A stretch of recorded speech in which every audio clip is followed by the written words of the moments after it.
Hello, ladies, gentlemen, everybody. Welcome to HR Breakfast USA, episode number 20. We are nearly halfway through the year. Whole half a year of HR Breakfast USA. Who'd have thought we'd still be here? Not me, that's for sure. I thought we'd have given up by like episode 7. We'd have gone, you know what, there's nothing in this. But hey, the community of everybody watching is growing. We're getting more and more comments each week. So we're going to stick at it until you tell us to go away, essentially. How are you, Callie? Are you good? I'm good. How are you? I'm good. I'm really well, thank you. I'm a bit flustered because, as I just told you, I went for a 1-hour meeting and it turned out it's 2 hours. And I had to really hurry back. So if I look a bit clammy, that's why. You also may notice that there is one of us missing. Our dear friend Sam is not here because she is currently flying a plane. Or I don't think she's not doing the flying. Probably not physically doing it. Who knows? She may have graduated through the ranks of plane school very quickly. I don't see the terminology. I don't even know. So she is getting to see what her husband does for a living, which is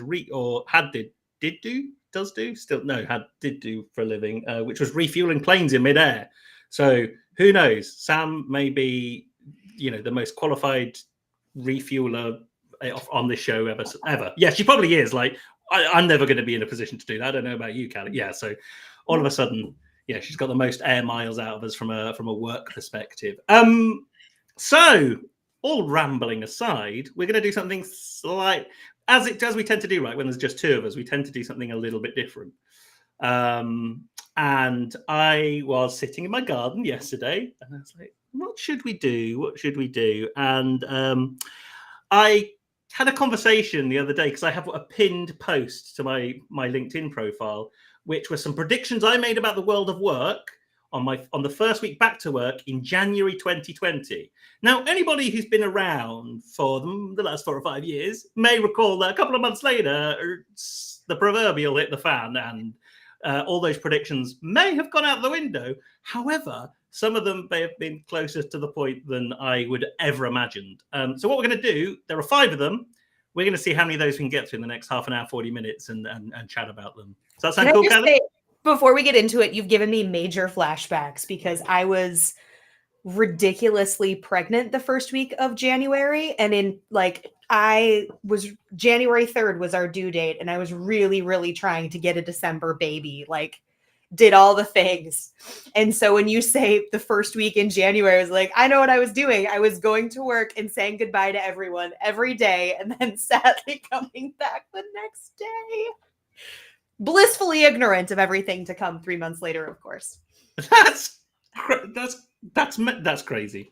So were you doing a lot of office? You were in the office a lot then back then, yeah? Yeah. No, we still had an office. It was on the 3rd floor, so I was doing a good job getting stairs while 41 weeks pregnant. But yeah, no, it was like every single day. Everyone was like, well, bye, probably won't see you. And then I would come back the next day and be like, I'm here again. And then you didn't see them again for another 2 years in person. Yeah, and so we did the whole guess the due date thing, and one of my coworkers, I was so mad at him because he actually was correct. And so I remember the last day I went to work, it was like, I don't even care if I'm pregnant another week. I just don't want Lance to be right because I was so mad that he gave me a 41-week estimate. and then my little guy was born exactly that day. So well, big shout out to Lance, the guy who can predict the future. Lance, tell me what the lottery numbers are, and then we can talk. Okay, so we're having pre-pandemic flashbacks today, is what we were doing. And yeah, I was just traveling into work. I was commuting from deepest rural Northamptonshire, but for our US listeners, that's like 150 miles northwest outside of London. So not near London, but I used to commute into London a lot from there because didn't want to live in London. And that was my thinking time. So about have an hour and a half on the train to think. And of course, I thought about this stuff. So is there any of the predictions, Callie, that you particularly want to talk about, just in case we run out of time? I think just start at the top. I mean, I think it's a solid list. And if we're diligent, we can make it through.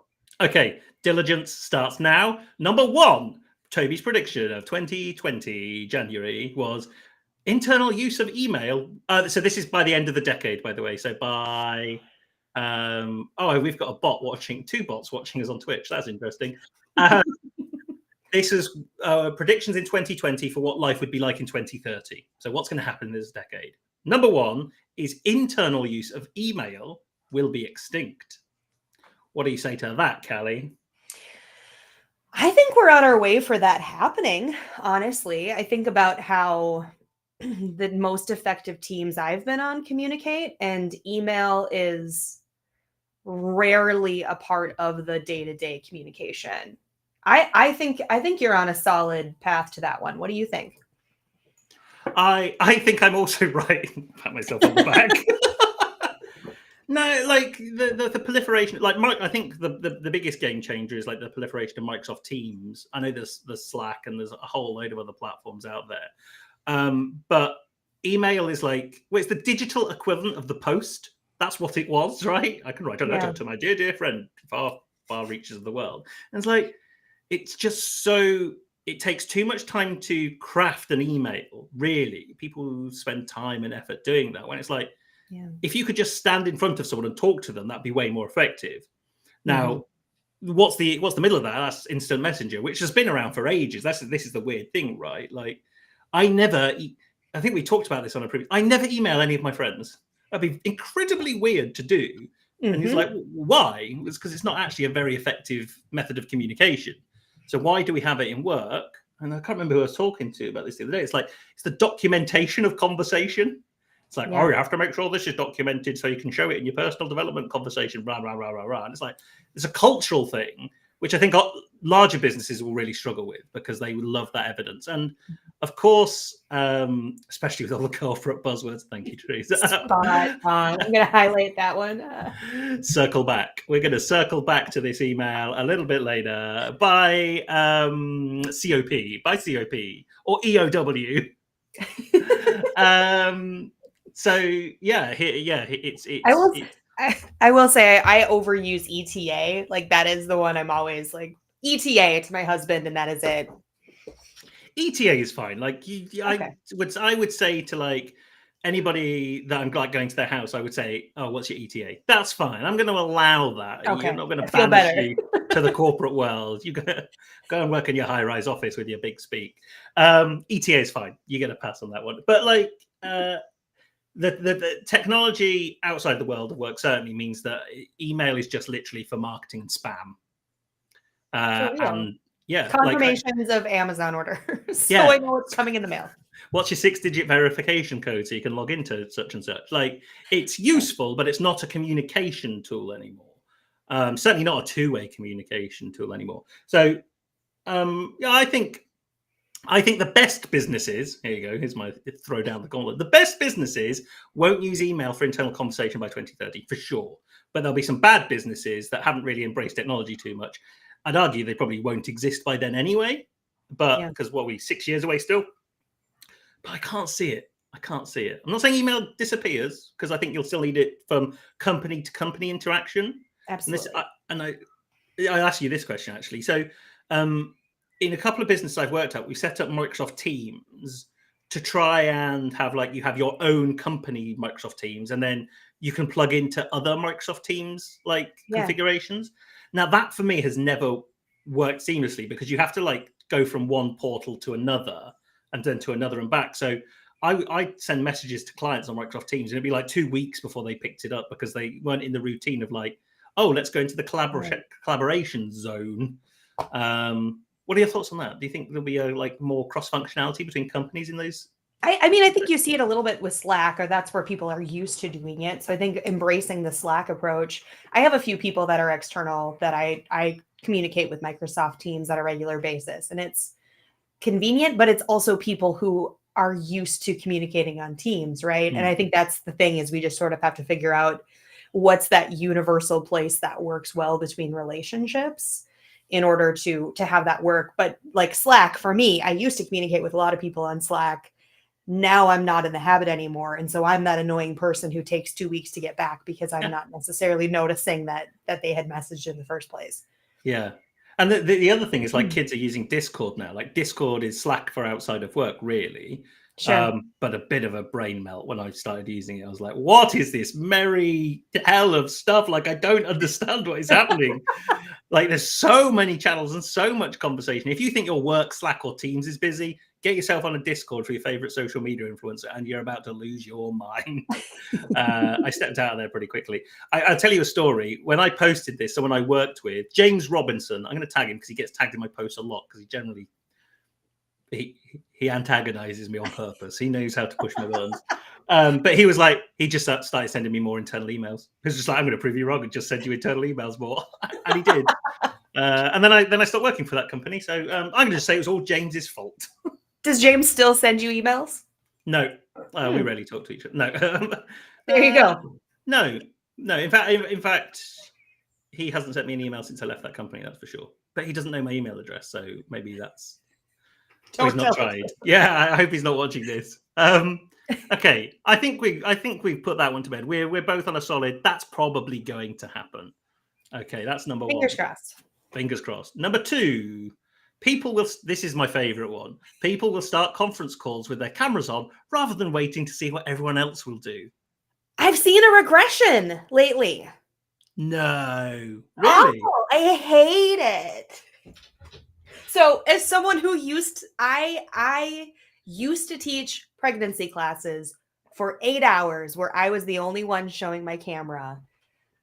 It was miserable in that regard, just miserable. But it's giving me flashbacks to that when people just don't turn their camera on. Like, I shouldn't say you're clearly. My assumption is you are not paying attention. You don't want me to see that you're eating a sandwich and you're checking your email and you're watching a YouTube video, which I hope is wrong, but that's where my brain hops to, because why else are you not showing your camera when that's become the norm? But the thing is, I always go, like, imagine if you were an in-person meeting and you were eating a sandwich, checking your emails and watching stuff on YouTube. Like, you'd just be like, what on earth are you doing? This is so rude. But all of a sudden in this virtual world, it's fine. I think it's the appropriation of the meet. Like, so I talked about my wife on this before. She works for local government.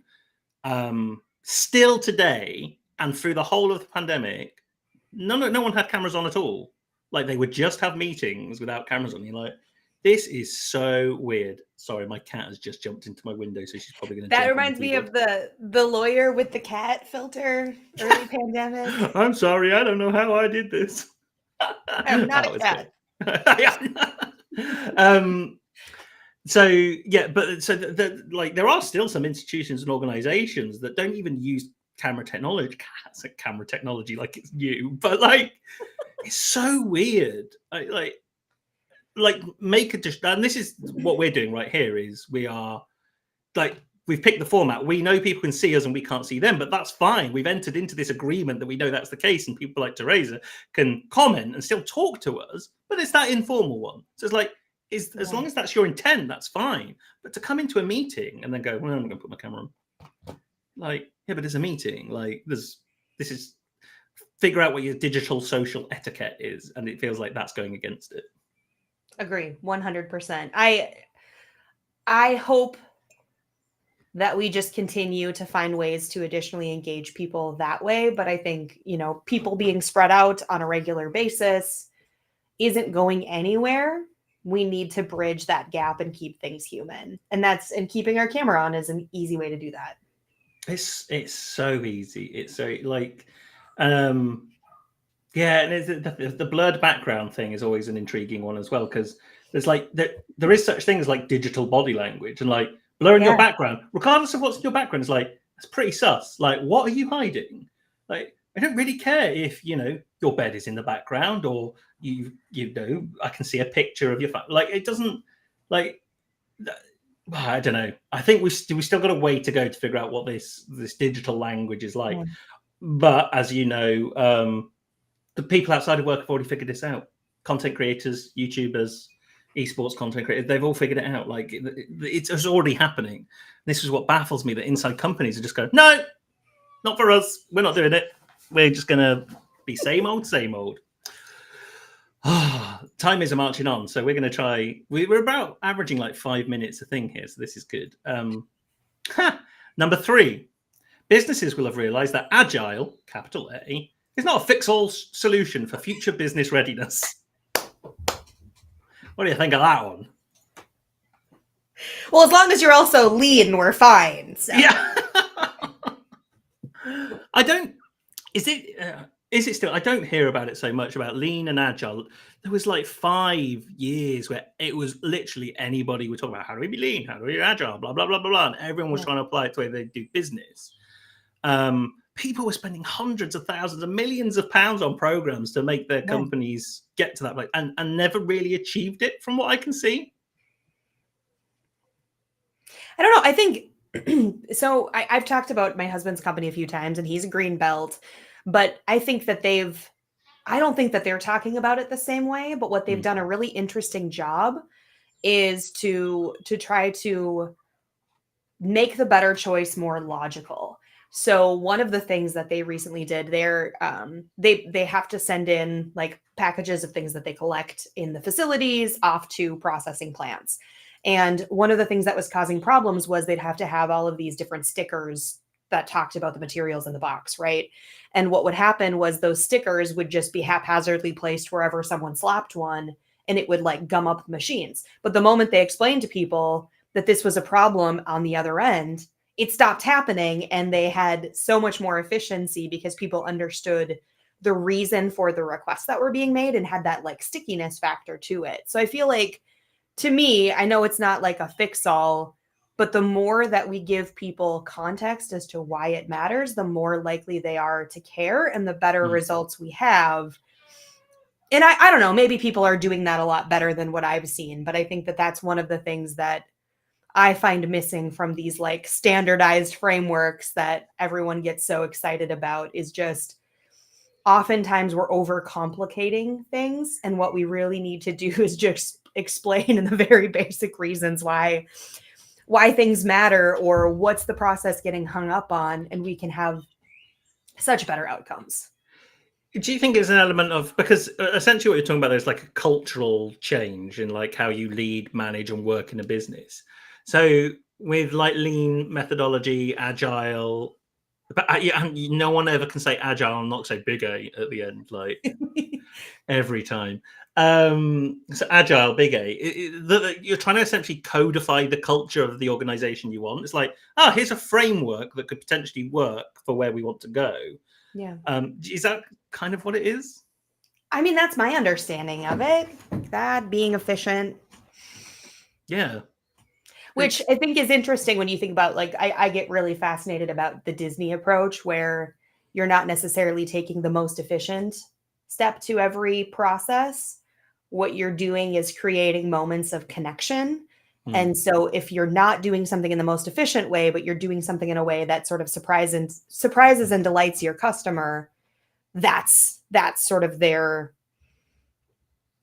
secret framework. So an example being, you're not going to see the person sweeping up leaves being the most efficient sweeper. You're going to see them sweeping it into Mickey Mouse ears or something like that to get people excited as they're doing their job. And I think that there's so many cool things that happen when you think about the perception of what you're having happen from an employee standpoint, from a customer standpoint, where, we've gotten overly efficient with a lot of processes, which has actually caused a lot of problems. And what we really need to do is find that happy medium between what creates an enjoyable, magnetic experience for someone to want to relive again, whether that's an employee or a customer or a stakeholder. Yeah, that's it, because it boils down to it. I know we're both a fan of human-centered design, right? As soon as you apply that logic to anything, then you just think about the communication, the context setting, the storytelling, the fun, that you can bring to it, which I know that they aren't the basis of agile and lean, but it feels like they're almost like the output. We want more creativity in our organization, so let's work in agile, or let's work in lean. Like, okay, but that means you've got to go through the process to be creative. You're not inherently baking in creativity into the work, and you can't run everything in agile. Like, you just can't. Me and Emily definitely work in two very different ways, and trying to, put like a backlog into my work and into her work is very, very different. Magnetic experience. I think you should trademark that. Done. I'm sure it's not already taken. I'm gonna Google it now. I'm gonna Google it. Let's Google it. Magnetic. This is where my spelling fails me. Magnetic experience. Oh, okay. So here you go. Magnetic experience is the name of a company. What do you think that company does? Oh man, I hope that they design magnets. Kind of. They are. Magnetic Experience is Australia's largest magnetic therapy range. Products ranging from magnetic jewelry to magnetic bedding and magnetic pet products. So I think you can probably get the trademark for that, and on the basis that your concept isn't based on magnetic jewelry. Like, I think. Perfect. Oh no, okay. Magnetic experiences, Bruce profitability whilst creating magnetic experiences. There you go. There's your trademark. And they've called it MX. So we've talked about EX and now we're talking about MX. It's like you can just put an X on everything. I'm happy to give them credit. Yeah, I think that's fine. I think that's fine. You can at least just like reference. That's cool. They're a reference. Yeah. I did not think we were going to go there on this call, but magnetic experiences. Thank you, Doug. Appreciate it. Let's roll on to number 4. This one's so interesting. This is even more interesting than it was before. The role you are currently in will have changed by over 50%, although you probably won't be in that role anymore. I think that's the one I laughed out loud on with you. It's like, yeah. So I think the second half of that is going to ring true. You won't be in that role. The role you had at the start of this decade, you won't be in. That's going to be the really interesting one for me, is to look back on 10 years and everybody I know, how many of them are in that same job or that same company than 10 years ago. I imagine it will be 0%, but who knows? Yeah, I don't know. I mean, I think a company's got to be doing a lot of things in a very intentional way to get that type of life out of their employees these days. And I think there are people doing it, but it's few and far between, unfortunately. And I think that's then that goes to the first part, which is like your current role will have changed by over 50%, right? And most people that I've talked to from a client perspective, but also just friends and family, if they're being forced through some sort of change where they think their job is going to change by 50%, they up sticks and leave because like, well, I don't want to do this new way of working. And it's like, but that is the industry. Like your industry is changing, and that's why your job is changing. Which and I go back to your point. Actually, the context setting of anything you do within an organization is really important, because I've got a relative who worked in a bank. I say worked because she's now retired, but banks here, well, banks across the world have fundamentally changed how you staff a bank and like what the people are doing inside that.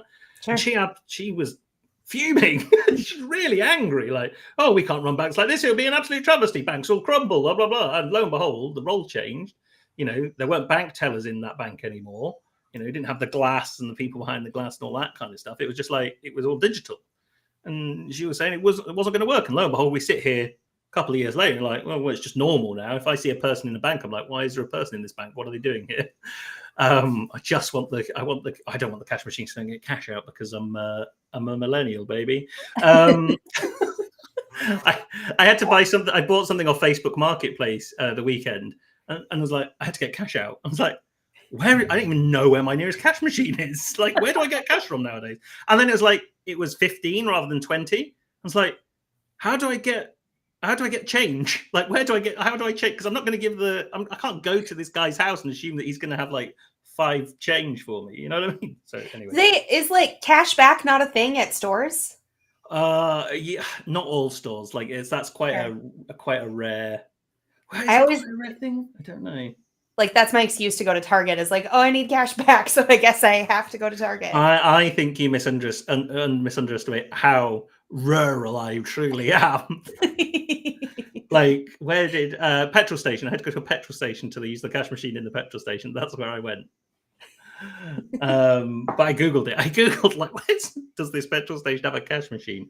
Anyway, I think To like abruptly go back to the topic though, I think that it's a really exciting thing about the change. Like I just had a great conversation Friday with someone I'd never met before about how we cannot imagine doing the same thing for 5 years straight, let alone 10 years straight.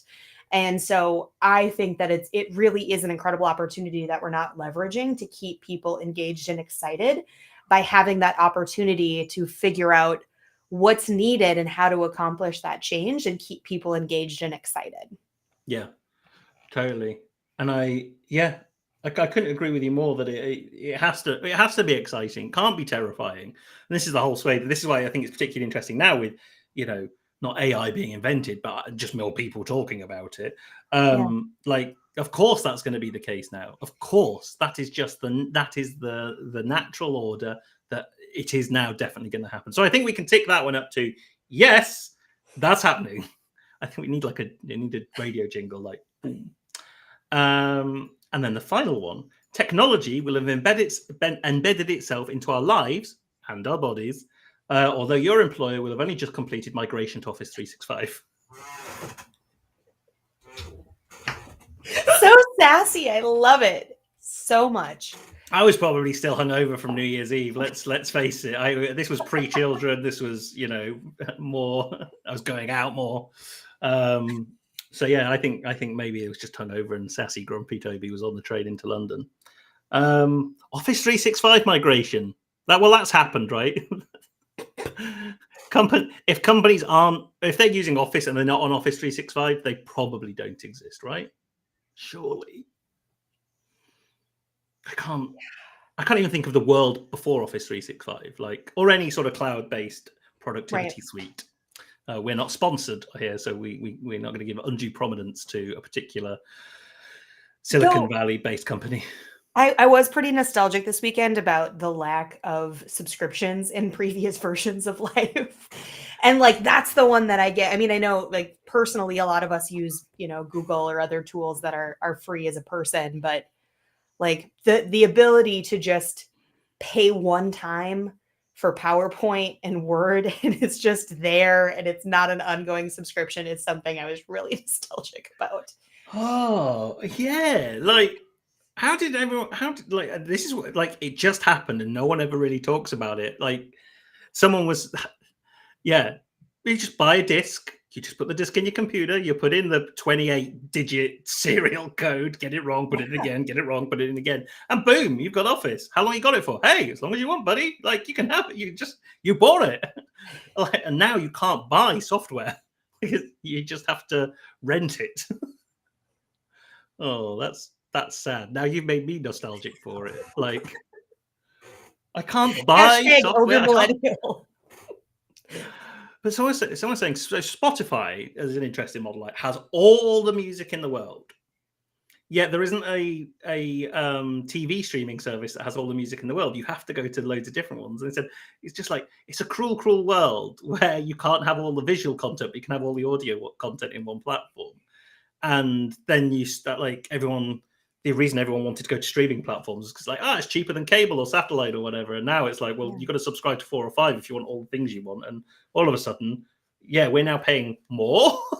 Right. Well, and hopefully you didn't buy content because now it's outdated. They don't want to host it and they're going to take it away from you.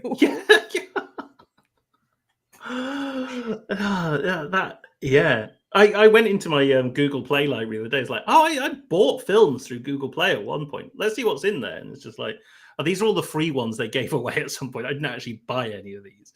But do you still have YouTube on your iPhone? Yeah.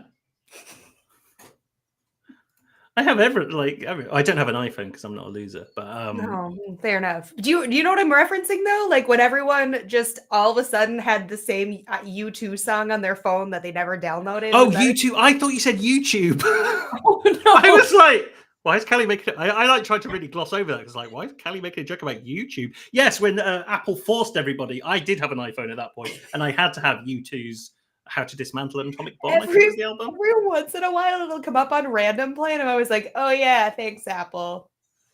What a world where, out of all the bands as well, U2 just I have zero interest in. in having any U2 album because, well, ostensibly they all sounded same.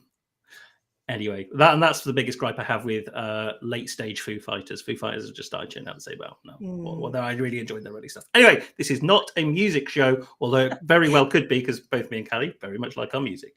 So that's all 5. I've got a bonus one for you because Perry Timms, the UK's foremost HR thought leader, put in the comments, number 6, AI will handle all our annual January prediction posts and still get them wrong. That was his bonus number 6. I think that one's pretty spot on. Like, that one is right on the money. I think, and we'll make sure it's wrong out of spite, if nothing else. Yeah. Oh, I love it. And look at that. You were right. We managed to do all 5 in 30 minutes. We can set our mind to it. Look at that. Like 5 minutes. Bam, bam, 5 minutes a post. We did it. Well, we probably should revisit that in maybe another 4 or 5 years when we're kind of drawing out the decade and see where we are. I'm going to put those back into the LinkedIn time capsule. Episode 200. Episode 200. You think we're getting to 200? I don't even think we're getting to 7. Don't know what makes you think we'll get to 200. 200. Well, you said revisit in a couple years, so. Yeah, I just meant as friends when we're catching up as friends. We're not going to be doing this in 2 years. We're going to be doing this in 4 years. Closest LinkedIn friends. Just, I don't know. I think I'd need a break from you at some point. Oh, that's not true. Is that it's going to be a very British thing to say. American coffees are very big. It is a venti. There was a distinct point in COVID actually where it was like, from a value standpoint, why have I been like modestly buying grandes when it makes more sense just to get the venti? Trying to grande is medium.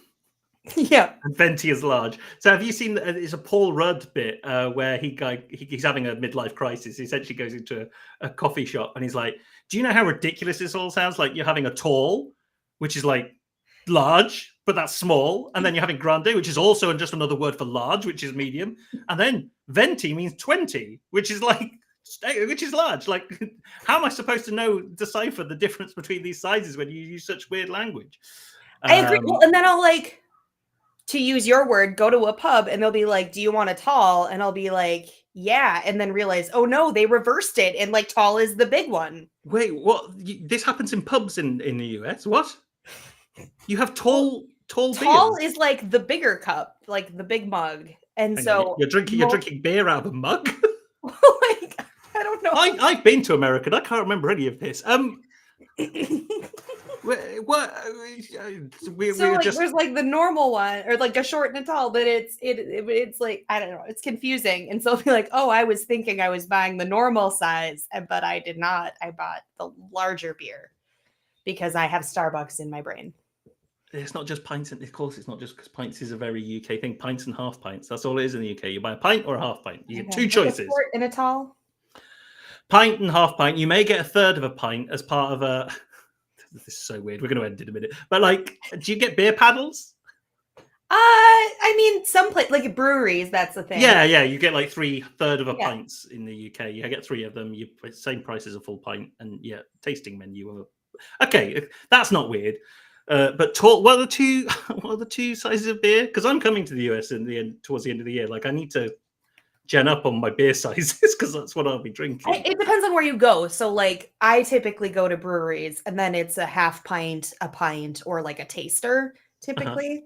But if you just go to like the dive bar, it's, do you want a short or a tall typically? Well, if you know anything about me, I will be frequenting both breweries and dive bars. They're 2 places I like to hang out. I went back to my hometown actually, and we will finish. But I went to my hometown the other day, and the local dive bar was closed, and it's turned all hipster. And it was like, oh, it's all clean, and like, what was it used to be called? Rockhaven used to be called, and it was like, it just looked like a Metallica, Iron Maiden album cover. Inside looked like an Iron Maiden album. It was just skeletons and everything everywhere. It was horrific, but it was very nice because you just knew everyone there was super friendly and cool. It was lovely. Anyway, I've got an announcement. Today, Evolving HR, partnering with Freeformers, are launching an application that you can put on your phone. It's a web app, but it's still an app. It's still an app. It has the word app in it.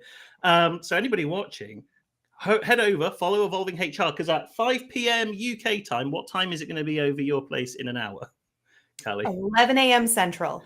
11 a.m. Central, 5 a.m. British summertime. We are launching the Evolving HR app, the go-to place to find anything and everything to do with HR providers for your business, consultancy, or anything, just literally anything. Kirsty Baggs-Morgan, the absolute genius behind it, wants to create the Google for HR professionals. There's a fly, and she's created it. And she's made an app as well. It's super exciting. So yeah, are you going to download it, Callie? Absolutely. Imagine if you just said no, not for me. That would have been funnier. I should have said no. That's the kind of no. You're the nice one. I'm the one who makes those kind of horrible jokes, but you're the it would be very out of character for you. Anyway, we've rambled on enough. I'm everyone's hype man. Like, you posted on LinkedIn, I am there for it. Yeah. You cut me open, I bleed blue and white. Which could be Facebook as well, but no one's on Facebook because it's not 2006. Anyway. I was gonna say, being nostalgic, like the old Superman like tattoo, where it was like didn't make any sense. Like, it was their skin coming through it. Like, I just pictured a LinkedIn version of that. Okay, YouTube and YouTube mistakes aside, app launches and all things 2030. We're going to leave that here. Thank you for joining us. We will be back next week with our friend Sam Eaton, I believe. I don't think she's flying a plane next week, although who knows? Her aviation career may have taken off somewhat. Who knows? And we'll see all you lovely folks same time next week.